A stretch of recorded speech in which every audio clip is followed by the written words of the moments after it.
علاء الدین خلجی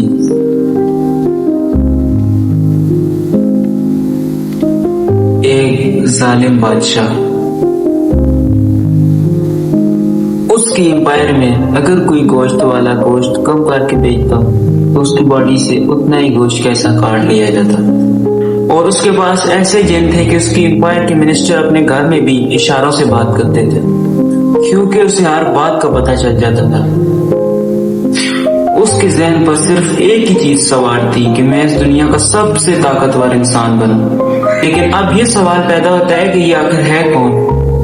1266 کے قریب ہندوستان کی زمین پر ایک بچے نے جنم لیا اور یہ بچہ آج کے دور میں ایک طاقتور بادشاہ علاء الدین خلجی کے نام سے جانا جاتا ہے.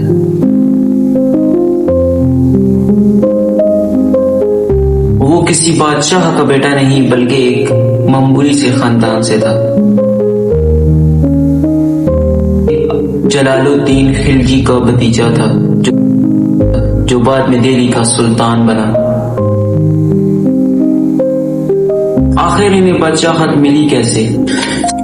ایک بادشاہ غوری جس کی ہندوستان پر نظر تھی اور جب اس نے ہندوستان فتح کر لیا اس کے بعد 700 سال تک مسلمانوں نے حکومت کی. اور جب غوری یہاں سے جانے لگا تو اس نے اپنے ایک غلام جنرل کو وہاں کا جنرل بنا دیا. اور جب غوری فوت ہو گیا تو اسی غلام نے اس سلطنت کو 2 حصوں میں تقسیم کر دیا اور اسے ایک سلطنت مملوک سلطنت بنا دیا. اور اس وقت مسلمانوں کے لیے سب سے بڑا خطرہ تھا منگول ریاست. اس طرح اور ان سے لڑنے کے لیے مسلمانوں نے اپنی فوج بڑھانی شروع کر دی جس میں 2 بھائیوں نے بھی حصہ لیا، جلال الدین خلجی اور اس کا بڑا بھائی. اور ایک دن جلال الدین خلجی کا بڑا بھائی اچانک مر گیا اور اس کا ایک چھوٹا سا بیٹا رہ گیا جسے جلال الدین نے ہی پالنا شروع کیا. اور جب وہ بڑا ہوا تو جلال الدین نے اپنی بیٹی کی شادی اس سے کروا دی. علاء الدین آہستہ آہستہ سے اپنے چاچا کے ساتھ فوج میں ہو گیا اور پھر اس کا چاچا منسٹر آف وار بن گئے.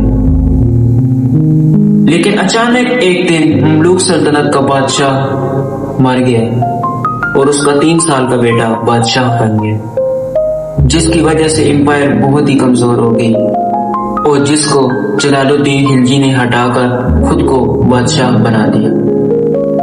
ایک دن ایک علاقہ تھا جس کا نام تھا کارا. وہاں کے سلطان نے سلطان جلال الدین کے خلاف بغاوت شروع کر دی. جب علاء الدین کو پتہ چلا تو اس نے ایک معمولی سے کمانڈر کی طرح اس فوج کو جوائن کی اور اس طرح وہ فرنٹ آف دا آرمی بہادری کے ساتھ لڑا. اور سلطان نے اس کی اسی بہادری کی وجہ سے اسے کارا کا نیا گورنر مقرر کیا. لیکن علاء الدین اس کی وجہ سے بہت پریشان تھا کیونکہ نہ ہی اس کے پاس پیسے تھے اور نہ ہی اس کے گھر میں عزت تھی. اور اس طرح سے بغیر پوچھے اپنے پاس والے صوبے پر حملہ کر لیا اور حملہ جیت کر وہ بے تحاشا پیسہ لے کر محل واپس آیا. جب جلال الدین خلجی کو پتہ چلا تو اس نے علاء الدین کی طرف ایک فوج روانہ کی. اب علاء الدین خلجی کو پتا تھا کہ اس کی خیر نہیں ہے. جب سلطان اپنی فوج لے کر کارا کے قریب پہنچا خلجی نے اپنے بھائی کو ان سے ملنے کے لیے بھیجا اور انہیں کنوینس کرنے کے لیے کہا اگر جلال الدین خلجی علاء الدین کے ساتھ نہ ملے تو وہ سوسائڈ کر لیں گے. اس طرح جلال الدین نے اپنی فوج سے کہا کہ تم پیچھے سے آ جاؤ اور وہ خود کشتی پر ملنے چلا گیا. اور جلال الدین خلجی نے علاء الدین کو اپنے پاؤں سے اٹھا کر گلے سے لگا لیا اور یہی سگنل تھا کہ ایک آدمی پیچھے سے آیا اور اس نے آ کر جلال الدین پر حملہ کر دیا.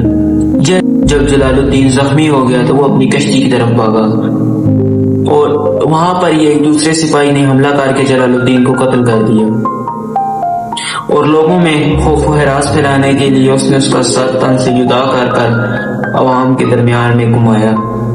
اور یہاں پر علاء الدین خلجی نے خود کو انڈیا کا سلطان ڈکلیئر کر دیا. لیکن دہلی پر حکومت ابھی بھی بہت مشکل کام تھا کیونکہ وہاں کے لوگوں نے علاء الدین کو بادشاہ ماننے سے انکار کر دیا. علاء الدین ایک پلان بنا کر دہلی کی فوج کی طرف روانہ ہوا اور اس نے جاتے ہوئے اپنے رستے میں جتنی بھی فوجیں آئیں ان سب میں اعلان کروایا جو بھی میری فوج جوائن کرے گا میں اس سے پورے سال کی ایڈوانس سیلری دوں گا۔ اور اس طرح فوج اتنی زیادہ ہوگی کہ جب وہ دل کے قریب پہنچا تو اس کی فوج کی تعداد 1,00,000 تک ہو گئی۔ اور وہاں پر اس نے لوگوں کو امپریس کرنے کے لیے بڑی بڑی توپوں میں سونا ڈال کر پھینکنا شروع کر دیا۔ اس طرح کہا جاتا ہے کہ اس دن دہلی میں سونے کی بارش ہوئی اور اس طرح لوگ سلطان کے مرنے کا غم بھول گئے اور دہلی کی آدھی فوج خود جا کر علاؤ الدین کی فوج میں شامل ہو گئی اور اس طرح بڑی آسانی کے ساتھ دہلی کا نیا سلطان علاؤ الدین خلجی بن گیا۔ اور اب جب علاؤ الدین انڈیا کا سب سے طاقتور سلطان بن گیا اور دہلی پورا امیر ہو گیا تو لوگ خوشیاں منا رہے تھے۔ اور اسی دن علاؤ الدین کی زندگی کا سب سے خطرناک چیلنج اس کے سامنے آ گیا۔ اس دور کی سپر پاور یعنی کہ منگول اس کے سامنے آ گئے اور اس وقت یہ منگول اتنے درندے نما تھے کہ یہ جس بھی فوج میں شامل ہوتے اسے کاٹ کے رکھ دیتے تھے۔ ان کا صرف ایک ہی مقصد تھا کہ جتنی بڑی جیت اتنا بڑا کھوپڑیوں کا مینار ہوگا۔ آدھی دنیا پر حکومت کرنے والے یہ منگول ان کی نظر اب انڈیا پر پڑ گئی اور اب انڈیا کو صرف ایک ہی بادشاہ بچا سکتا تھا، علاؤ الدین خلجی۔ اور اس نے تاریخ میں انڈیا کی سب سے بڑی اسٹینڈنگ آرمی بنائی اور اس آرمی کو اس نے سٹرونگ بنانے کے لیے ایڈوانس سیلری دینا شروع کی۔ ہر فوجی کی سلیکشن میرٹ سے ہوتی ہے اور کرپشن ختم کرنے کے لیے اس نے ایک نیا سسٹم بنایا۔ ہر ایک فوجی کا فیس ڈسکرپشن لکھا جاتا تھا اور گھوڑوں پر مارک لگایا جاتا تھا جیسے آج کل گاڑیوں کے نمبرز ہیں۔ اور اس آرمی کو بیسٹ ویپنز دیے گئے اور صحیح طریقے سے ٹرین کیا گیا۔ اس نئے سسٹم کی وجہ سے کہا جاتا ہے کہ 5,00,000 فوجیوں نے اس کو جوائن۔ اور جب اس نے یہ سسٹم بنا لیا تو اسے خبر ملی کہ منگولوں کی ایک بہت بڑی آرمی دہلی کی طرف بہت سپیڈ کے ساتھ آ رہی ہے۔ ان نے بھی پھر تیاری پوری کر لی اور یہ دونوں فوجیاں آمنے سامنے آ گئی۔ درمیان میں وہ خود کھڑا ہوا اور ایک سائڈ پر اس نے اپنے سب سے وفادار جنرل ظفر خان کو کھڑا کیا اور دوسری طرف اس نے اپنے بھائی کو کھڑا کیا۔ اور جب جنگ شروع ہوئی تو ظفر خان نے بغیر پوچھے حملہ کر دیا اور منگولوں کی فوج کو پیچھے دھکیلنا شروع کر دیا۔ جب منگول پیچھے جا رہے تھے تو ظفر خان بھی ان کا فل سپیڈ کے ساتھ پیچھا کر رہا تھا اور اچانک منگولوں کی فوج رک گئی اور ظفر خان بڑا حیران ہو گیا۔ جب ظفر خان نے اپنی فوج کو دیکھا تو اسے معلوم ہوا کہ وہ اپنی مین فوج سے بہت آگے نکل آیا ہے اور یہ اس وقت کے منگولوں کی ایک بہترین ٹرک تھی کہ وہ فوج کو مین فوج سے الگ کر کے اسے گھیر لیتے تھے۔ اسی طرح منگول بھاگے نہیں تھے، انہوں نے ایک ٹریپ بچھایا۔